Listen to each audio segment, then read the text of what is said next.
Japanese attacked Pearl Harbor December 7, 1941. 2,402 Americans were killed in this event. This unannounced attack took all of America by surprise and caused our country to enter World War II. Hundreds of thousands of Japanese Americans were forced out of their homes and into internment camps. All of the Japanese Americans living on the West Coast were interned. Some people even died due to this relocation. These people were forced to abandon their businesses, their homes, and sometimes their families. Some imprisoned Japanese Americans left their families and joined American forces to escape the internment camps. This special group of soldiers was called the 442nd Regimental Combat Team. This infantry was composed primarily of Japanese Americans.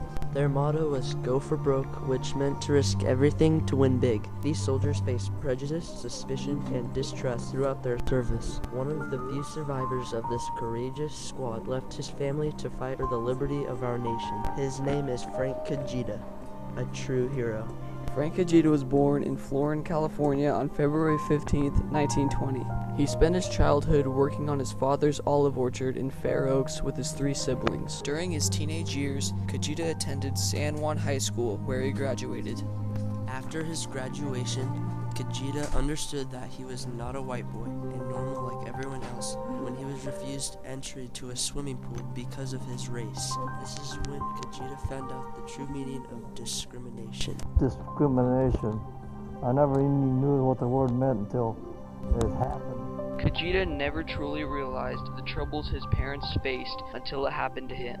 During this time, Japanese immigrants all throughout America were facing unfair treatment because of the war in the East. This act of injustice truly soared when the Japanese Empire bombed Pearl Harbor, a military harbor located in Hawaii. After this attack, Kajita and his family were relocated to Tule Lake, a Japanese internment camp. We ended up at Tule Lake, and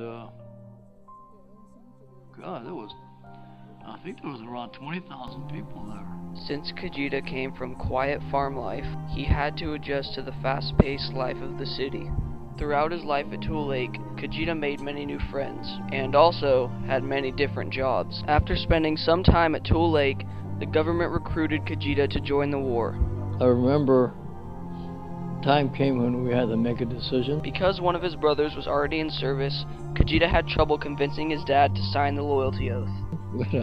We had a hard time with Dad.